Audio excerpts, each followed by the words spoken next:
اعوذ باللہ من الشیطان الرجیم بسم اللہ الرحمن الرحیم رب اشرح لی صدری ویسر لی امری واحلل عقدۃ من لسانی یفقہوا قولی۔ سورۃ الاحزاب ہم شروع کر رہے ہیں الحمدللہ۔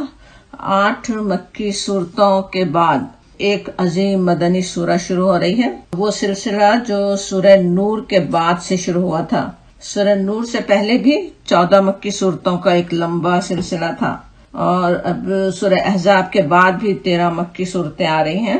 مکی صورتیں ہم دیکھتے ہیں جو اتنی زیادہ ہیں، قرآن کا بڑا حصہ مکی صورتوں پر مشتمل ہے۔ بات یہ ہے کہ اس میں حق و باطل کی جو کشمکش اس وقت ہو رہی تھی اس کی پوری داستان آ جاتی ہے۔ پھر ان میں اپنے رب کی پہچان کروانے والی، ہمارے نفس اور کائنات میں پھیلی ہوئی نشانیوں کو کھول کھول کر دکھانے، آخرت کی فکر دینے والی، ایمان بڑھانے والی آیات پر آیات کے بعد پھر معاشرے کی اصلاح کے احکامات کا مختصر بیان آ جاتا ہے۔ اکثر علماء نے قرآن کو کئی گروپ میں تقسیم کیا۔ اکثر گروپ اس طرح ہے، کئی مکی صورتیں پھر 1 یا 2 مدنی صورتیں۔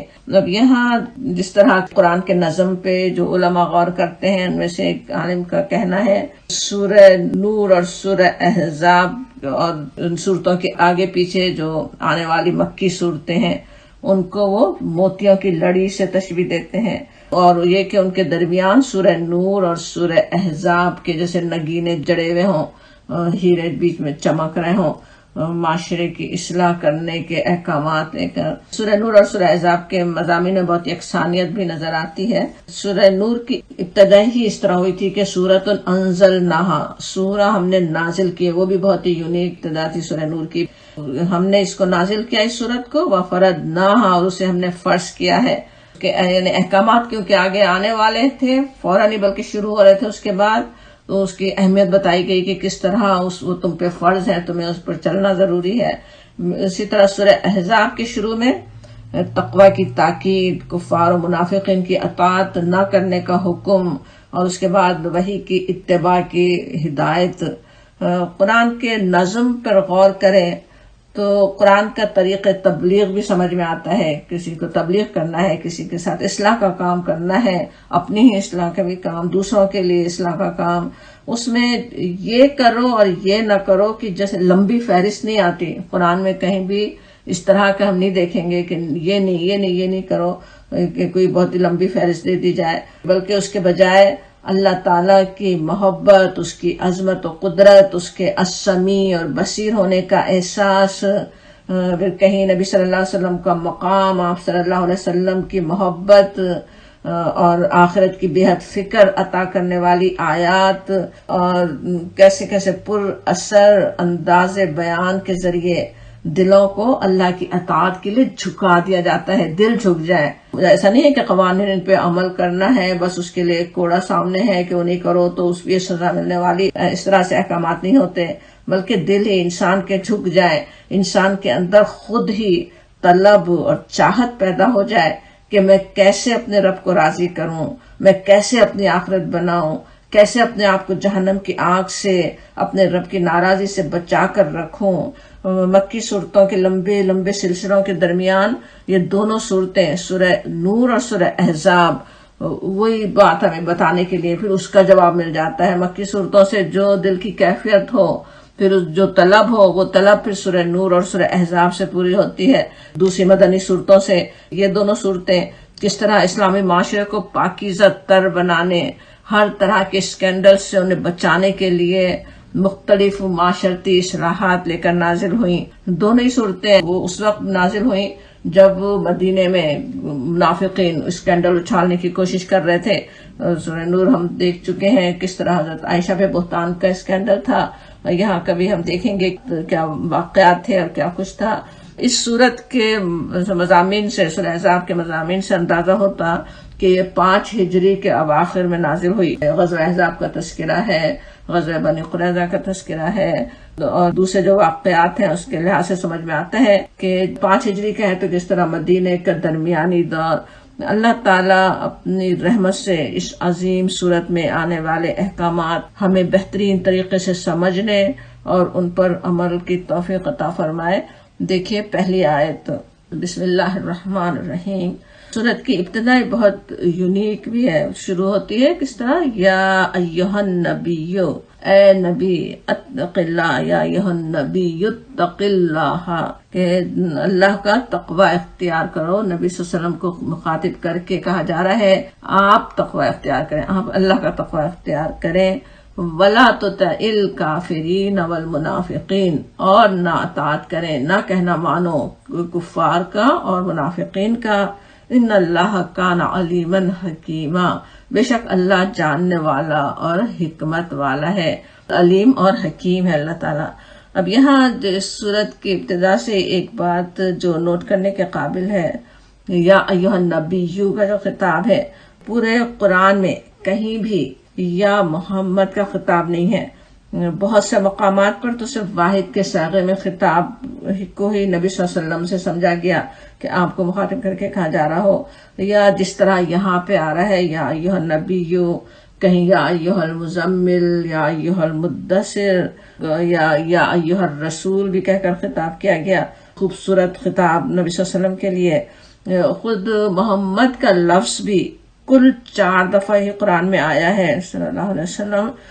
ایک دفعہ تو اسی سورہ احزاب میں آئے گا، دوسرے سورہ آل عمران میں گزر چکا ہے، غزوہ احد پر تبصرے کے دوران جو آیت نازل ہوئی تھی، جس کے ذریعے نبی صلی اللہ علیہ وسلم کے وصال کے بعد حضرت ابوبکر نے حضرت عمر رضی اللہ عنہ اور دیگر صحابہ کرام کو جو آپ صلی اللہ علیہ وسلم کی جدائی کے صدمے کو برداشت نہیں کر پا رہے تھے، تسلی دی، انہیں سنبھالا، تو وہاں پہ نام آپ صلی اللہ علیہ وسلم کا، اور یا پھر سورہ فتح اور سورہ محمد میں۔ حالانکہ قرآن میں دوسرے انبیاء کے لیے ہم دیکھتے ہیں خطاب، یا آدم یا موسیٰ، اس طرح کے خطاب، تو اس سے سمجھ میں آتا ہے کہ یا محمد کہنا ہمیں کیسے زیب دے سکتا ہے۔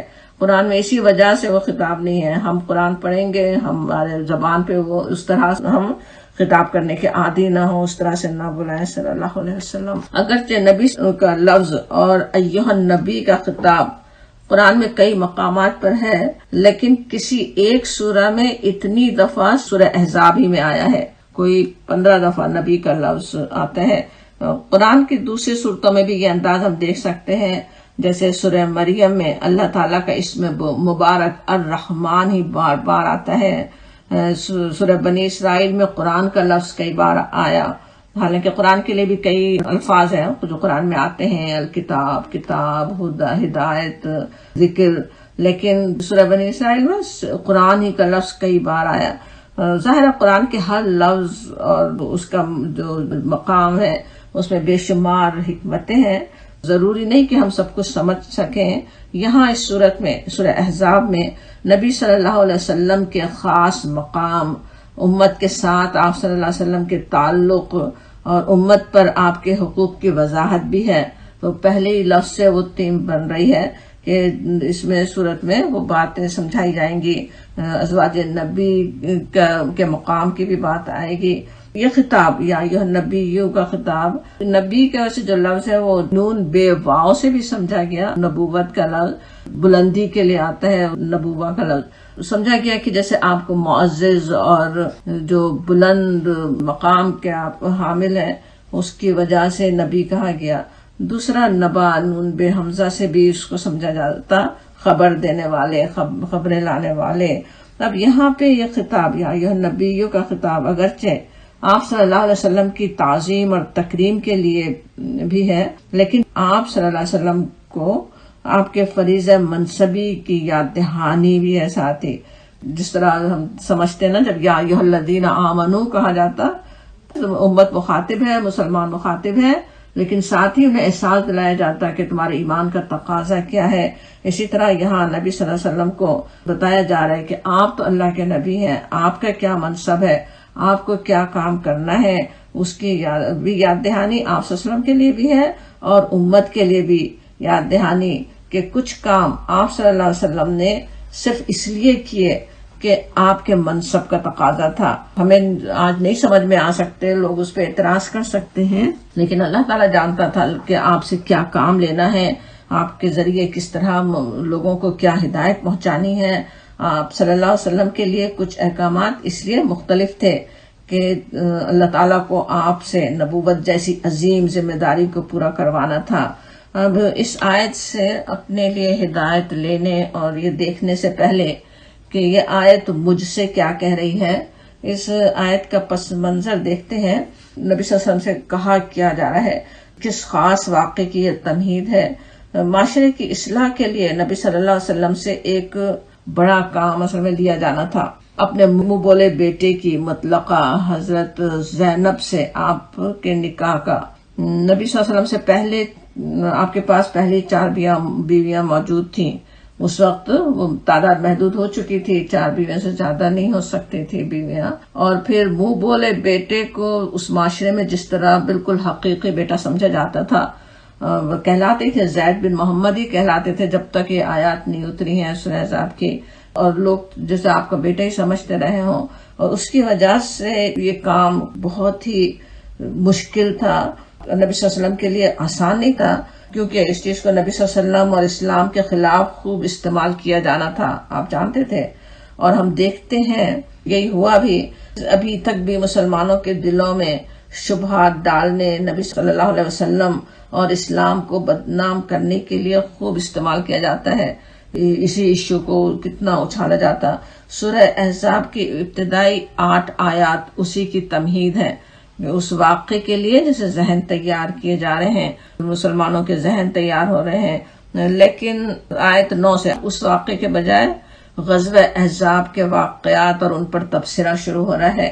اس وقت غزوہ احزاب ابھی ہوئی تھی، سب کے ذہنوں میں اس کے واقعات تازہ بھی تھے، اور اس دور میں ہونے والی یہ غزوات خود بھی ایک ایک غزوہ ایک بڑی نشانی تھی، نبی صلی اللہ علیہ وسلم کے سچے رسول ہونے کی، کفار کے لیے تنبیہ، مسلمانوں کے لیے بڑی آزمائش اور ان کی تربیت کا ذریعہ بھی۔ اسی وجہ سے ہم دیکھتے ہیں جو بڑے بڑے غزوات تھے، غزوہ بدر کے بعد بھی کس طرح سورہ انفال میں اس پر بات کی گئی، غزوہ احد پر، غزوہ بدر پر بھی کچھ، سورہ آل عمران میں بات ہوتی ہے، یہاں غزوہ احزاب پر تبصرہ چلتا ہے، جو آیت 9 سے جو شروع ہو رہا ہے وہ آیت 27 تک چلتا رہے گا۔ لیکن یہ جو واقعہ جس کی تمہید ہم کہہ رہے ہیں، زینب کے نکاح کے واقعہ، وہ آیت 37 میں آئے گا جو اگلے سپارے میں ہے، تو انشاءاللہ وہاں تفصیل سے اس پر بات ہوگی۔ تھوڑا سا بس ہم نے دیکھ لیا کہ وہ اصل کیا بات تھی۔ سورہ احزاب کی پہلی آیت جو ہم دیکھ رہے ہیں اس میں کہا جا رہا ہے، یا ایھا النبی اتق اللہ، اے نبی اللہ کا تقوی اختیار کیجئے، ولا تطع الکافرین والمنافقین، اور کفار و منافقین کی اطاعت نہ کیجئے۔ آپ سے یا مجھ سے یا عام طور پر کسی سے کسی بھی معاملے پر کہا جائے اتق اللہ، اللہ سے ڈرو، اللہ کا تقوی اختیار کرو، تو شاید بے حد ناگوار ہی گزرے گا، آفینس ہی لے لیں گے، زیادہ تر انسان سننا نہیں چاہتے ایسی بات کہ کیا سمجھتے ہو، ہمیں تقوی نہیں ہے۔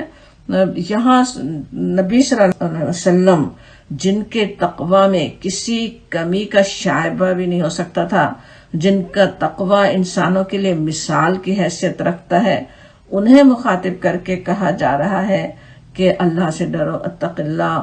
پھر سوچیں کون ہے جسے اس نصیحت کی ضرورت نہ ہو، کوئی بھی بڑے سے بڑا عالم، اسکالر، کوئی کتنا بڑا مقام رکھنے والا ہو، ہر ایک کو اس نصیحت کی ضرورت ہے، تقوی کی ہدایت اسے ملے۔ اس نکاح سے نبی صلی اللہ علیہ وسلم کو جو اندیشہ اور ہچکچاہٹ تھی کہ کفار و منافقین اسلام کے خلاف طوفان اٹھا دیں گے، اسے دور کرنے کے لیے، آپ صلی اللہ علیہ وسلم کو اطمینان دلانے کے لیے آپ سے کہا جا رہا ہے کہ آپ کو لوگوں سے ڈرنے کی ضرورت نہیں ہے۔ صحیح معنوں میں اللہ سے تقوی، اس کا ڈر سارے جہاں سے بے خوف کر سکتا ہے۔ جب اتق اللہ کہا جائے تو اسی میں یہ بات بھی انڈرسٹوڈ ہے، اور کسی سے آپ کو ڈرنے کی ضرورت نہیں ہے، آپ بے خوف رہیں، آپ اس کی پرواہ نہ کریں، آپ ان اندیشوں میں نہ گرفتار ہوں، جیسے آپ صلی اللہ علیہ وسلم کو یہ تسلی ہو رہی ہے۔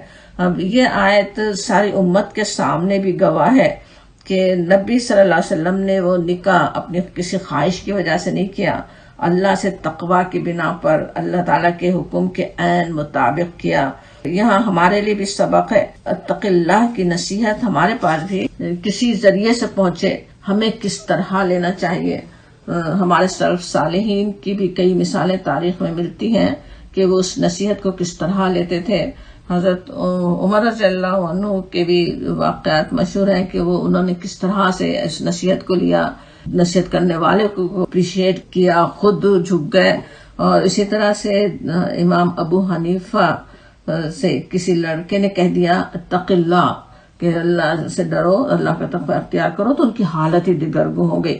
لوگوں نے کہا کہ ایک لڑکے کی بات کا آپ کیوں اتنا اثر لیتے ہیں؟ تو فرمایا کہ ہو سکتا ہے اللہ تعالیٰ نے اس لڑکے کے ذریعے مجھے نصیحت کی ہے. سوچنے کا انداز دیکھیے، ہمارے لیے بھی بڑا نمونہ ہے اس میں. کوئی کہہ رہا ہے، وہ کیسا بھی ہے، اکثر کوئی کہے تو ہمیں پہلے اس کی برائیاں نظر آنے لگتی ہیں کہ اپنے آپ کو تو دیکھے جو ہمیں کہہ رہا ہے، خود کا کیا حال ہے. اور وہ یہ سوچتے ہیں کہ یہ نصیحت اللہ تعالیٰ مجھ تک پہنچا رہا ہے، اللہ تعالیٰ مجھ سے نصیحت فرما رہا ہے کہ کہیں مجھ میں تو کچھ کمی نہیں ہے. اب ہمیں بھی اگر کسی سے سن رہے ہوں یا پڑھ رہے ہوں یا کسی بھی ذریعے سے جو تقوی کی نصیحت ہم تک پہنچے، اس وقت بھی ہم تک پہنچ رہی ہے. نبی صلی اللہ علیہ وسلم سے خطاب صرف آپ سے ہی نہیں ہوتا نا، آپ کے ذریعے ساری امت سے بھی ہوتا ہے. ہمیں بھی اللہ تعالیٰ فرما رہے ہیں یہاں پہ کہ اتق اللہ، کہ اللہ سے ڈرو. ہمیں اس کس طرح سے اس لینے کی ضرورت ہے، اس پر کس سنجیدگی سے غور کرنا چاہیے کہ مجھ سے کہاں تقوی میں کمی ہو رہی ہے، میرا رب مجھ سے کیسا تقوی چاہتا ہے، مجھے اس کے حصول کے لیے کیا کرنا چاہیے. سنجیدگی سے خود سوچنے کی بات ہے کہ میں کیسے اور متقی کیسے بنوں اور تقوی میں کیسے اختیار کروں. اتق اللہ یا اللہ سے ڈرو کے الفاظ سے ہی تقوی کا احساس دلانا ضروری نہیں ہے. ہر سچویشن کے لحاظ سے، جیسے ماحول ہو، جیسا وقت ہو، اسی کے لحاظ سے اللہ کے نیک بندے تواصع بالحق کرنے کے لیے، حق کی وصیت کرنے کے لیے، ایک دوسرے کو حق کی تلقین کرنے کے لیے بہت سے حکیمانہ طریقے اختیار کر سکتے ہیں. قرآن کی تعلیم کی طرف بلائیں، بولنے کے بجائے خود ہی درس کی طرف بلا لیں، قرآن کی محفلوں میں بلا لیں، یا یہ کہ اللہ کا حکم یا کوئی آیت ہی سنا دیں، کیا میں نے کب سنا تھا وہ چیز اس میں وہ شیئر کر لیں. کسی معاملے پر بات کرتے ہوئے ایسا مشورہ دیں جو تقوی کے مطابق ہو، کسی کو معاف کر دینے کا، درگزر کرنے کا، تعلقات کو صحیح کرنے کا. کتنی باتیں ایسی ہو سکتی ہیں کہ جس سے دوسروں کو نصیحت ہو. نصیحت کرنے کا وہ بہترین طریقہ ہے.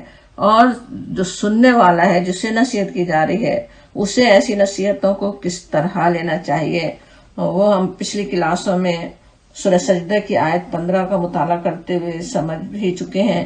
وہاں ایمان لانے والوں کی صفت بیان ہوئی تھی.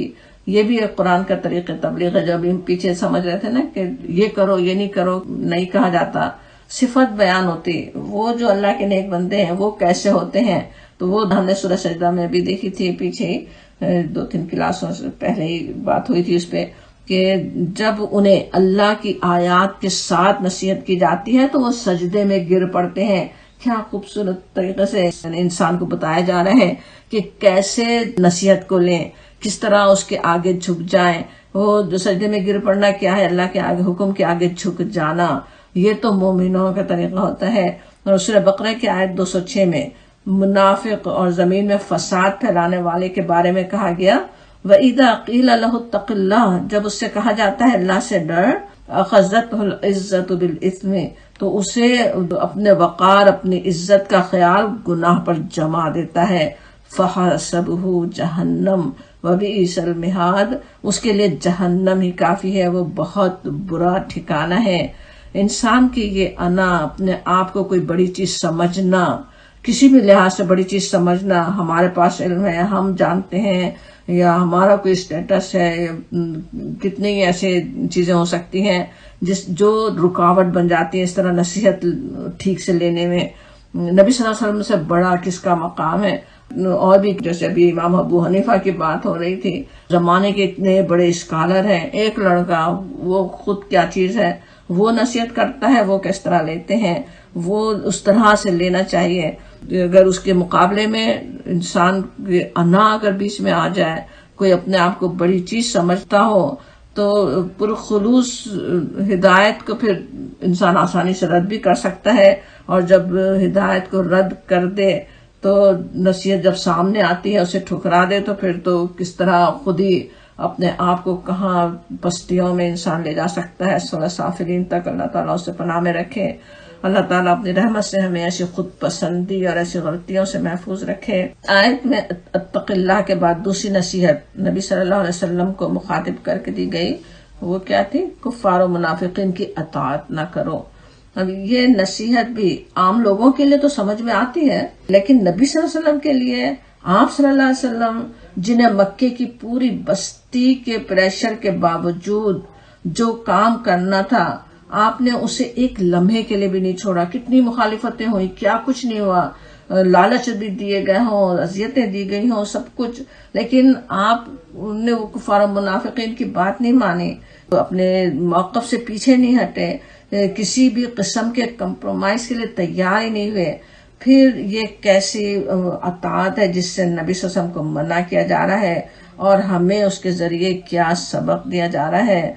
آگے پرانی رسومات اور طور طریقوں کو بدلنے کے لیے جو احکام آ رہے ہیں، منہ بولے بیٹوں کے اسٹیٹس کو بدلنے، اس کی مطلقہ سے شادی کی اجازت وغیرہ، ان سب پر کفار و منافقین کو جو بہانہ ہاتھ آنا تھا اسلام اور نبی صلی اللہ علیہ وسلم کے خلاف لوگوں کو بھڑکانے کا، تو یہاں اصل میں نبی صلی اللہ علیہ وسلم کو ایک طرح کی تسلی اور اطمینان دلایا جا رہا ہے۔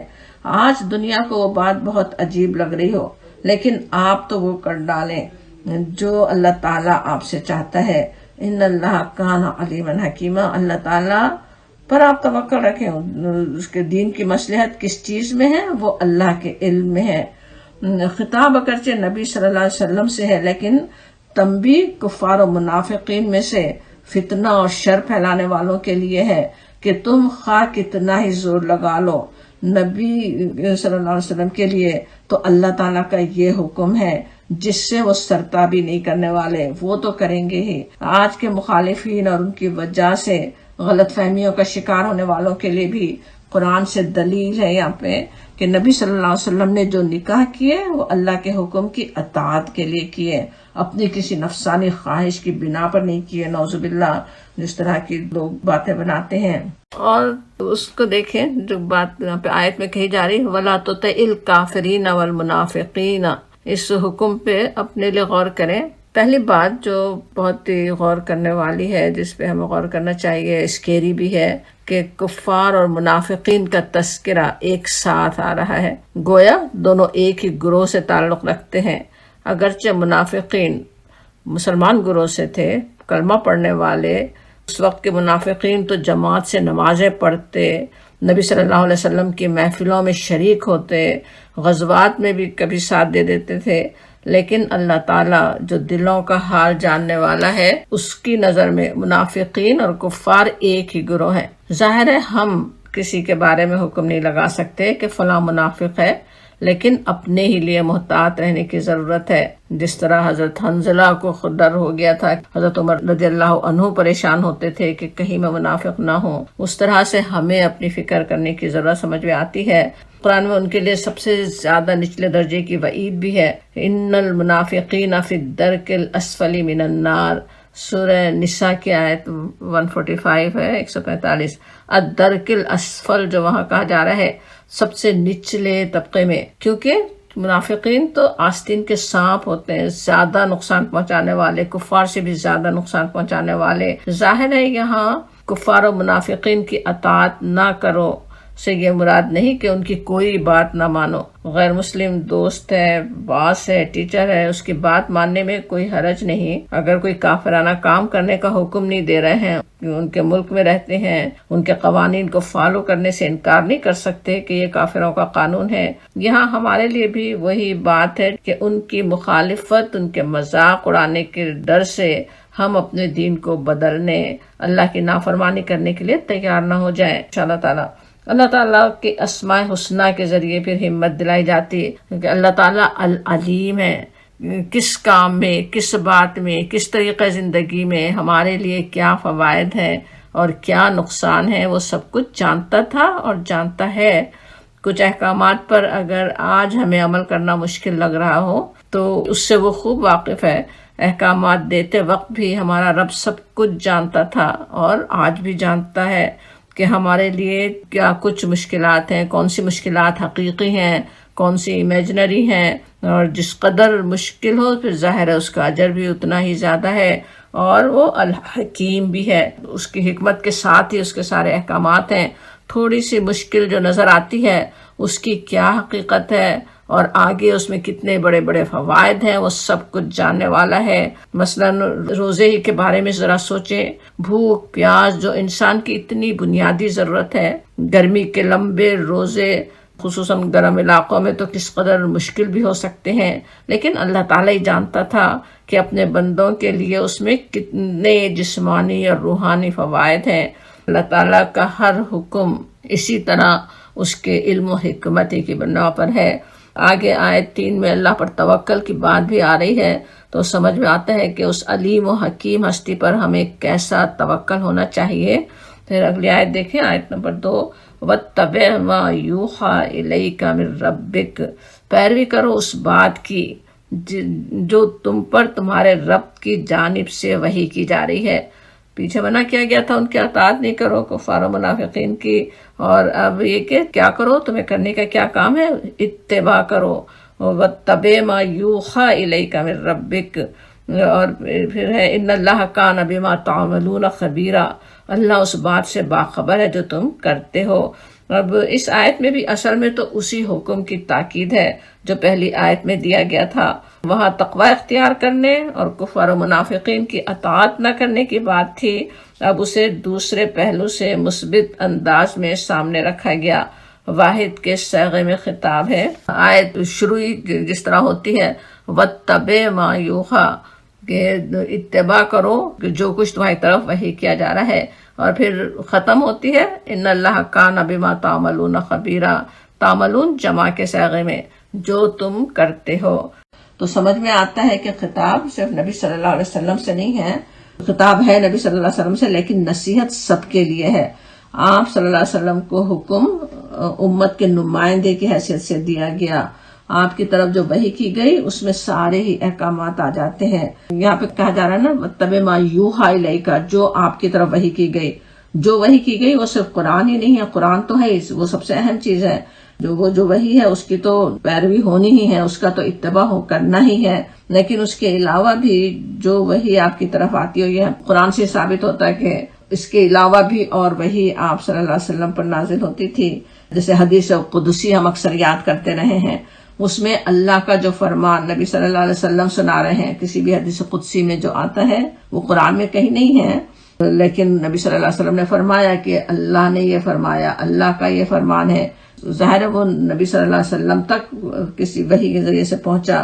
نماز آج ہم جس طرح پڑھتے ہیں اس کا طریقہ قرآن میں نہیں ہے، کچھ اشارے ہیں، لیکن ان سے ہم اپنی مرضی سے نماز کا طریقہ نہیں بتا سکتے تھے۔ نبی صلی اللہ علیہ وسلم کا اتباع ہی ہمیں کرنا ہے، اور وہ نبی صلی اللہ علیہ وسلم کو سکھایا گیا قرآن میں درج نہیں ہے وہاں اس طرح سے۔ اب ان آیات کا بھی جو پس منظر ہم نے سمجھا کہ حضرت زینب سے نبی صلی اللہ علیہ وسلم کے نکاح کی تمہید چل رہی ہے، اس کی بات ابھی آگے جا کر آیت 37 میں آتی ہے کہ زید کے طلاق دے دینے کے بعد ہم نے اس خاتون کا نکاح تم سے کر دیا۔ حضرت زینب سے نکاح تمہیں کرنا ہوگا، وہ بھی وحی خفی ہے، کہیں قرآن میں نہیں ہے کہ تم وہ کرو، اللہ تعالیٰ کی طرف سے آپ کو اشارہ مل چکا تھا۔ اس خاص واقعے کے علاوہ بھی آپ صلی اللہ علیہ وسلم کی طرف جو وحی کی گئی اس کے اتباع کی یہاں تاکید ہے۔ وحی کا اتباع ہم سب پر لازمی ہے، اور نبی صلی اللہ علیہ وسلم سے بڑھ کر اتباع کرنے والے تو اور کون ہو سکتا ہے۔ اسی لیے ہمارا ایمان ہے کہ نبی صلی اللہ علیہ وسلم نے جو کام جس طرح کیے، جو احکام دیے، جس چیز سے منع کیا، وہ سب بھی اللہ تعالیٰ کی مرضی کے عین مطابق ہی تھے، ہمیں اس کا اتباع کرنا ہے۔ آپ صلی اللہ علیہ وسلم کو ہر معاملے میں فالو کرنا ہی ہے، آپ کے پیچھے ہی چلنا ہے، جو جیسے کام آپ نے کیے اسی طرح ہمیں کرنے کی فکر ہو، طلب ہو، کوشش ہو، جاننے کی بھی کوشش ہو، اور اس طرح کرنے والے ہوں انشاءاللہ۔ سنت کی پیروی کے اجر پہ ہم نے بھی پچھلی کلاسوں میں بات بھی کی تھی کہ اتنا اپنا ہی اجر ہے۔ ان اللہ کان بما تعملون خبیرا، جو کہا جا رہا ہے اللہ ہر اس بات سے باخبر ہے جو تم لوگ کرتے ہو۔ یہ کہنے میں نبی صلی اللہ علیہ وسلم اور مسلمانوں کے لیے کیسی تسلی بھی ہے، بشارت بھی، اور مخالفین اسلام اور کمزور ایمان والوں کے لیے وعید بھی۔ اللہ تعالیٰ تو جانتا ہے جو تم کر رہے ہو، باتیں بنا رہے ہو، پروپیگنڈے کر رہے ہو، جو کر رہے ہو، وہ سب بھی اللہ تعالیٰ جانتا ہے، کہ تاکہ وہ سنبھل جائیں. نبی صلی اللہ علیہ وسلم کس آزمائش سے گزر رہے تھے، یہاں پہ پھر کیسی تسلی اس میں، ان اللہ کان بما تعملون خبیرا، جانتا ہے جو تم کرتے ہو، جس چیز سے گزر رہے ہو، جس مشکل سے گزر رہے ہو، سب پتہ ہے اللہ تعالیٰ کو. اپنی بدنامی، دشمنوں کے حملوں کا خطرہ مول لے کر آپ صلی اللہ علیہ وسلم یہ بڑا قدم اٹھاتے ہیں، اور اس میں جو کچھ پیش آتا ہے اللہ تعالیٰ آپ کے حال سے خوب واقف ہے، اور آگے اس کے کیا نتائج نکلیں گے اس سے بھی اللہ تعالیٰ خوب واقف ہے، خوب جانتا ہے. مسلمانوں میں سے کون نبی صلی اللہ علیہ وسلم کی عقیدت پر ثابت قدم رہتے ہیں یا شکوک و شبہات میں مبتلا ہوتے ہیں؟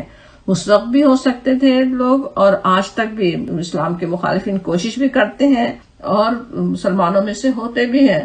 یہ ازواج نبی کی بات ہی کتنے لوگوں کو کیسے اسلام سے بدظن کرنے کا باعث بھی بن جاتی. وہ سب اللہ تعالیٰ جانتا ہے. ان اللہ کان بما تعملون خبیرا، کہ نبی صلی اللہ علیہ وسلم کی محبت، عقیدت اتنی ہو کہ یہ باتیں خود سمجھ میں آ جائیں، خود کو پتہ چل جائے، اس کے بجائے کہ کچھ شکوک و شبہات میں مبتلا ہو. اگر ہے دل میں کچھ بیماری ہے، وہ اللہ تعالیٰ جانتا ہے. کیا مخالفتیں اور کیا سازشیں ہو رہی ہیں، کیوں ہو رہی ہیں، وہ سب کچھ بھی اللہ تعالیٰ جاننے والا ہے. پھر اللہ پر کیسا توکل ہونا چاہیے، اس کے لیے اگلی آیت میں تاکید ہے. آیت 3 دیکھیں، وَتَوَكَّلْ عَلَى اللَّهِ، اور بھروسہ کرو اللہ پر. وَكَفَى بِاللَّهِ وَكِيلًا، اور کافی ہے اللہ کارساز ہونے کے لیے. وکیلا اور توکلا دونوں کا روٹ ورڈ ایک ہی ہے، واو کاف لام. وکلا ہوتا ہے جیسے مقرر کرنا، سونپنا، سپرد کر دینا. وکیل اردو میں بھی جس طرح ہم استعمال کرتے ہیں، اپنے معاملات سپرد جس کے ہم کر دیتے ہیں، تو وہ ہے وکیلا. کافی، اللہ کافی ہے وکیل ہونے کے لیے، کام بنانے کے لیے تمہارے. وہ جو سوچے اللہ تعالیٰ جو العلیم ہے، الحکیم ہے، اس پر تو پھر کیسا بھروسہ اور توکل ہونا چاہیے. ایک ڈاکٹر ہمارے جسم کی سائنس، بیماریوں کے بارے میں کچھ علم رکھتا ہے، تو اس کی ساری انسانی کمزوریوں کے باوجود ڈاکٹر کیا کچھ کر سکتا ہے. اس وقت کس سوچ میں ہے، وہ کیا کر رہا ہے، کیا اس کے اپنے فائدے ہیں، اس کو وہ سب کچھ ہے. لیکن اس کے باوجود کیونکہ وہ علم رکھتا ہے، تو ہم اس کے مشورے پر بھروسہ کر کے وہ دوا لے لیتے ہیں، جس کے نقصانات کی اتنی لمبی فہرست ساتھ ہوتی ہے کہ ہمارے لیے پڑھنا بھی ناممکن ہو جاتا ہے. اس کے کچھ نہ کچھ سائیڈ ایفیکٹ سے ڈیل کرنا بھی پڑتا ہی ہے. لیکن کیونکہ ڈاکٹر علم رکھنے والا ہے، تھوڑا سا العلیم تو اللہ تعالیٰ ہی ہے، لیکن اپنی بیماری کو دور کرنے کے لیے اس کی بات ہم مانتے ہیں. اب اللہ تعالیٰ تو نہ صرف علیم و حکیم ہے، ہم سے، مجھ سے، آپ سے اتنا قریب تر، ہمارے ایک ایک احوال سے واقف، ہم سے بے حد محبت کرنے والا، مہربان، اور پھر العزیز اور القدیر بھی، جو چاہے وہ کر سکتا ہے، ہر چیز اس کے کنٹرول میں ہے، ہر چیز کی وہ قدرت رکھتا ہے. تو پھر تو کیسا اس پر بھروسہ ہونا چاہیے، کیسا اس پہ توکل ہونا چاہیے، وہ سمجھ میں آتا ہے. ایک مومن تو اپنے تمام ہی معاملات میں اپنے رب پر توکل کرتا ہے، چاہے کوئی بھی معاملہ ہو. ہر معاملہ ظاہر ہے اللہ تعالیٰ تو سبھی معاملات کو جاننے والا ہے، سب اس کے علم میں ہے، تو اس پہ کیسا بھروسہ، کیسا توکل ہو. اور ساری انسانی کمزوریوں کے ساتھ ایک وکیل بھی جس نے لا پڑھ لی ہے، اس کے ساتھ بھی ساری کمزوریاں ہیں، کبھی بھول بھی سکتا ہے، غلطیاں بھی کر سکتا ہے، سب کچھ ہے. لیکن ایک با اعتماد وکیل مل جائے تو اس کا کلائنٹ اس پر جو بھروسہ رکھتا ہے وہ تو ہے ہی کیا. جو رؤوف الرحیم، آقا، العزیز الحکیم، بادشاہوں کے بادشاہ کے حوالے جب بندہ اپنا معاملہ کر دے تو پھر کیا خوف اور کیا رنج. توکل کے بارے میں وہ بات بھی احادیث کی روشنی میں ہم سمجھتے رہے ہیں کہ توکل اپنی کوشش میں ذرا سی بھی کمی کے ساتھ نہیں ہوتا.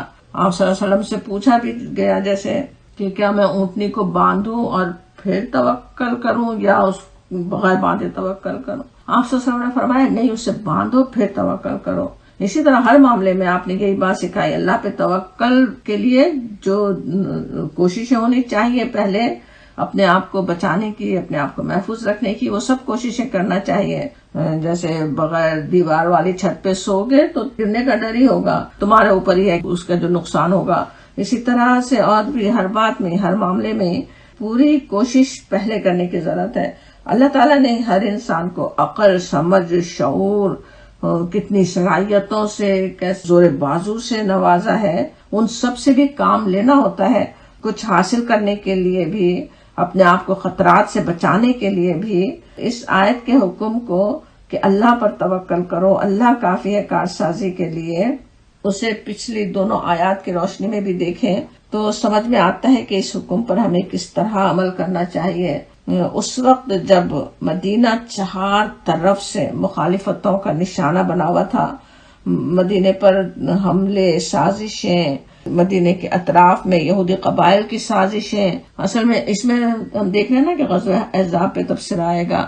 اس سے پہلے جو ہو چکی تھی غزوہ احد، اس میں جو شکست ہوتے ہوتے رہ گئی تھی، اس کے بعد سے اور شیر ہو گئے تھے. اطراف کے سارے کفار اور منافقین بھی زور دکھا رہے تھے. تو کتنے ہی واقعات ایسے ہوئے جو کسی نے آ کے کچھ مبلغین کو مانگا، قبیلے والوں نے کہ ہمیں تبلیغ کرنے کے لیے کچھ بھیجیں، ان سب کو قتل کر دیا. 7-8 قرہ کو بھیجا گیا تھا. پھر کہیں تو 70 کی تعداد آتی ہے جو دوسری دفعہ مبلغین کو بھیجا گیا، ان سب کو شہید کر دیا.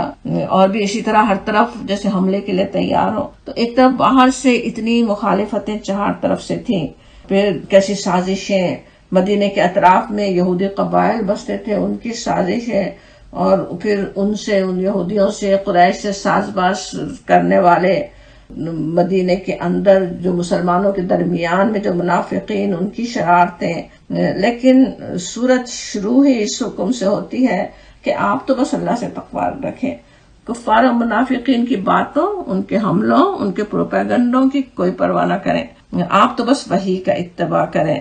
اللہ کے عائد کیے ہوئے فرائض کی پابندی کے لیے ہمیں بھی اللہ پر اسی طرح توکل کرنا چاہیے. لیکن ظاہر ہے اللہ تعالیٰ کی دی ہوئی عقل، سمجھ اور شعور کو استعمال کرتے ہوئے، حالات کے لحاظ سے اور احکام کی اصل نوعیت کو بھی دیکھتے ہوئے. یہ بھی کتنی دفعہ ہوتا ہے کہ ایک چیز تو ہے نا جو اللہ تعالیٰ نے فرض کی ہے، جو ہمیں ہمیشہ کرنا ہے، ضروری کرنا ہے، اس کے لیے تو ظاہر ہے کوئی کمپرومائز ہو نہیں سکتا. لیکن کچھ چیزیں جو اتنی اہم نہیں ہیں، ہم سمجھ ہی سکتے ہیں. جیسے یہاں رہتے ہوئے سب کو پتہ ہی ہے شلوار قمیص پہننا ہی کوئی اسلامی چیز ہی نہیں ہے ضروری، پینٹ کوٹ کوئی غیر اسلامی چیز نہیں ہے. اس پہ اصرار کرنا تو نادانی کی بات ہے، بلکہ دعویٰ کے خلاف ہی اکثر وہ چیزیں جاتی ہیں. تو وہ ساری چیزیں تو دیکھنے کی ہیں، لیکن جہاں پہ جو فرض ہم پہ عائد ہوتا، جیسے سمجھے جاب پر ہے، سب شراب پی رہے ہیں، تو ظاہر ہے اس کا تو ایک مومن سوچ بھی نہیں سکتا کہ ایک گھونٹ بھی لے. کوشش کرے گا کہ ایسی محفل کو اوائڈ کرے، ایسی محفل سے ہی دور رہے. تو اس طرح سب کچھ سمجھتے ہوئے کہ کون سی چیز ہے، کون سا حکم ہے جس پر اس وقت بھی چاہے کتنی مخالفت ہو مجھے عمل کرنا ہی کرنا ہے. نبی صلی اللہ علیہ وسلم کو تو یہاں پہ جو ہدایت ہو رہی ہے وہ ایک بہت ہی بڑا کام لینا تھا آپ سے. آپ صلی اللہ علیہ وسلم جو آخری نبی تھے، جو اصلاحات آپ کو کرنی تھی وہ آپ ہی کر سکتے تھے، آگے پھر کوئی اور اصلاح کرنے والا آنے والا نہیں تھا. تو اسی لیے آگے بات بھی آئے گی، وہ بات آگے اور سمجھیں گے تفصیل سے. تو اس وجہ سے آپ کو وہ کام جس کے لیے پتہ تھا کہ مخالفتیں ہوں گی، لیکن آپ کو وہ کرنا ہی کرنا تھا. لیکن ہرگز بھی یہ نہیں ہونا چاہیے کہ ہم لوگوں کو اس اسلام کو بدنام کرنے کے لیے خود ہی مواد فراہم کر دیں کہ یہ کیسے لوگ ہیں، یہ کیا کر رہے ہیں. جو بات لوگوں کو سمجھ میں نہیں آ سکتی وہ ان کے سامنے اس طرح سے کریں کہ اس سے غلط مطلب لیں. ہمیں سمجھنا ہی چاہیے، لیکن ساتھ ہی پھر وہ بھی احتیاط کہ لوگوں کی خاطر ہم ایسا نہ ہو کہ اپنے آپ کو بدلنے والے ہوں. کبھی تو ایسا بھی ہوتا نا کہ مخالفتیں، ایک تو ہوتی کہ مخالفتیں ہو رہی ہوں، لیکن کبھی تو مخالفت ہوتی بھی نہیں، صرف یہ کہ لوگ کیا کہیں گے، کیا سمجھیں گے، اس کی وجہ سے انسان غلط کام کرنے کو تیار ہو جائے. کتنی ہی چیزیں ایسی ہیں جیسے شادی کے رسومات ہی ہوں یا اور دوسری چیزیں ہوں، صرف اس وجہ سے کہ ناک کٹے گی، صرف اس وجہ سے کہ لوگ کیا کہیں گے، جو بالکل غلط چیز ہو، جو اللہ تعالیٰ نے چاہے اتنا دیا نہ ہو لیکن وہ پھر بھی فضول خرچی کرنے کو تیار ہو. ایک تو وہ، دوسرے ہی کہ اپنے اوپر خود اعتماد نہیں ہے اللہ کے دین پر چلنے کے لیے، پھر اسے دوسرے کی نظریں کس طرح محسوس ہونے لگیں گی. خود ہی حکمت سے بھی کام لینے کی ضرورت ہے. اور ساتھ ہی یہ بات یاد رکھنے کی ضرورت ہے کہ لوگوں کی خاطر اگر ہم کمپرومائز کریں اپنے دین میں، اپنے رب کو ناراض کرنے والا کام لوگوں کو راضی کرنے کے لیے کریں، تو اس کے لیے ترمذی کی ایک حدیث میں بہت ہی ہمیں اچھی ہدایت ملتی ہے، تو صحیح حدیث اس کو البانی نے کہا، اس میں ہے کہ نبی صلی اللہ علیہ وسلم نے فرمایا جو اللہ کی رضا کے لیے لوگوں کی ناراضی مول لیتا ہے، اللہ کو راضی کرنا چاہتا ہے، اسے پتہ ہے لوگ ناراض ہوں گے، تو اللہ تعالیٰ لوگوں کے مقابلے میں اس کے لیے کافی ہو جاتا ہے۔ جس طرح یہاں آ رہا ہے وَكَفَى بِاللَّهِ وَكِيلًا، اللہ تعالیٰ کافی ہو جاتا ہے اس کے لیے، اس کے سارے کام بنا دیتا ہے، وہ کام جو اتنا مشکل لگ رہا تھا وہ کام آسان ہو سکتا ہے، کیونکہ اس نے اچھی نیت سے صرف اپنے اللہ کو راضی رکھنے کے لیے کیا، لوگوں کا اسے ڈر نہیں ہے، اللہ تعالیٰ اس کے لیے کافی ہو جاتا ہے، سارے کام اس کے لیے بنا دیتا ہے۔ اور اس کے مقابلے میں جو لوگوں کو راضی کرنے کے لیے، لوگوں کو خوش کرنے کے لیے، لوگوں کی وجہ سے اپنے اللہ کو ناراض کر دے، یہ اصل بات ہے۔ ابھی جو ہم سمجھ رہے تھے نا احتیاط کی کیا ہونی چاہیے، کہاں تک ہمیں کس چیزوں پہ عمل کرنا چاہیے، کوئی ایسا کام ہے جو اللہ کو ناراض کرنے والا ہے وہ ہم لوگوں کے خاطر نہ کر ڈالیں۔ اور اس کے لیے وہاں پہ کہا گیا اس حدیث میں کہ پھر اللہ تعالیٰ اسے لوگوں ہی کے حوالے کر دیتا ہے۔ لوگوں کے حوالے کر دینا کتنی بڑی بات ہے۔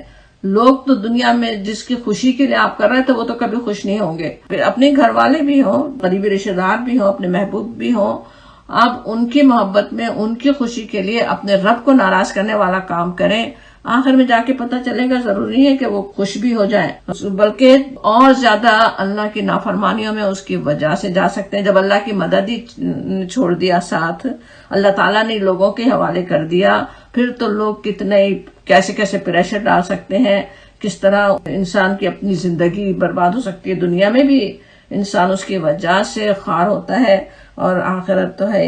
یہ حدیث کس طرح زندگی کے لیے ہمیں بہترین اصول دینے والی ہے۔